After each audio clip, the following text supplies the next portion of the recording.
papipiliin kita. Tatayo ka dyan o kakalad ka rin kita. Ano kaso niya? Ano kaso niya? Rape.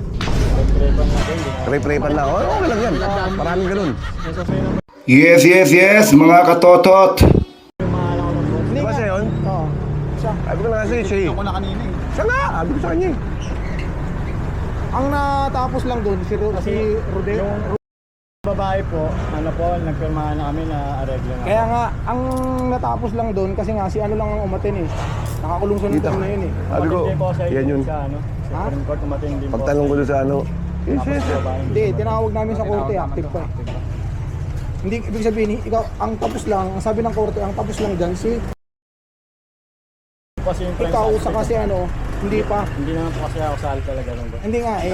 pero may Yung warrant warrant to pares, tinawag namin sa korte, active pa, hindi ka pa nahuli. Kailan. Nadala ka ba? Kumalang. Oh, ngayon, isa-serve namin warrant sa'yo, babasahin Ayaw namin. po, sas. Hindi, dapat po Kaya tayo sa lang, magulang ko sir, paalam po. Mamaya, bibigyan kita ng time. Apo. Kung pagpaposes ka muna, bibigyan namin time. Makawa na po ay tayo. Pag nakawa yung warrant to pares yun eh. Basahan mo, basahan mo. Trabaho lang yan. Teka lang, makinig ka muna, babasahan ka. Babasahan ka. Wala naman po ang kaso dyan. Ikaw si Teka lang. Teka lang. Motor mo to? PWD po. Motor mo to? Pagdaan ko pa lang kanina, sabi ko, ramdam ko na siya eh. Kaya anong inano mo ako? Tapos sabi ko sa'yo, tingnan mo yan, di ba? Yung nilapitan ko eh. Hindi, kala ko, tatawagin sa lang kita kasi timbre sa akin ng ano. Cellphone niya. Yan sir, Kaya nagtugma nga tayo, naisip ko rin eh. Kaya nilapitan ko. kamukha eh, nag-iba lang eh. Tinanong ko, Michael. Mukhang logbo lang ngayon eh. Michael ko, Michael. Hindi ka. Makinig ka muna. ikaw si o inaaresto ka namin sa bisa ng warrant of arrest. Ay nilabas ng RTC branch 112 ng mga sa kaso rape. Anong kaso niya? Anong kaso niya? Rape. Nagtrepan lang din. Rape-rapean lang. Okay lang yan. Maraming ganun. Jesus Mupas. Kabasangan na yung karapatan na. Ikaw ay may karapatang manilinis. Wala. Ano man ang sasabihin ay maaaring gamitin laban.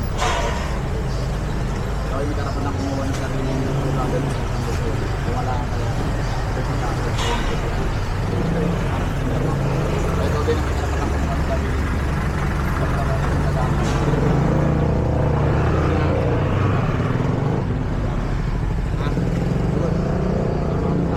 Hindi ka sakay.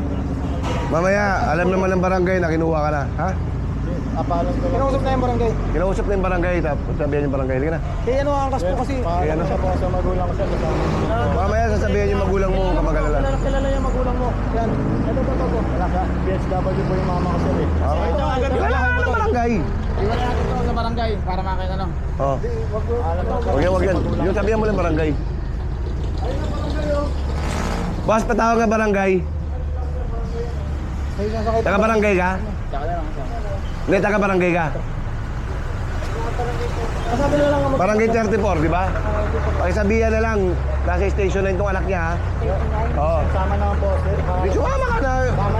Eto, Repa, papipiliin kita. Tatayo ka dyan o kakalad ka rin kita. O tumayo ka na maayos. Sige na. Po sir. Kaya nga, kumama ka na maayos. Opo sir. Sinabihan na natin, taga barangay, sasabihan ng barangay. Sige na. PWD po sir. Oo, alam ko, sige na. Ito, nangingi pa sticker, ha? Hintayin nyo mo lang muna talaga yan, ha? Badada.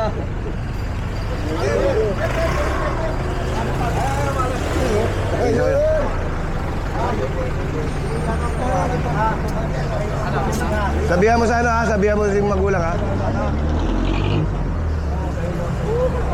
Jetbat, eto na si Jetbat. Jetbat, Jetbat, Jetbat, eto na si Jetbat.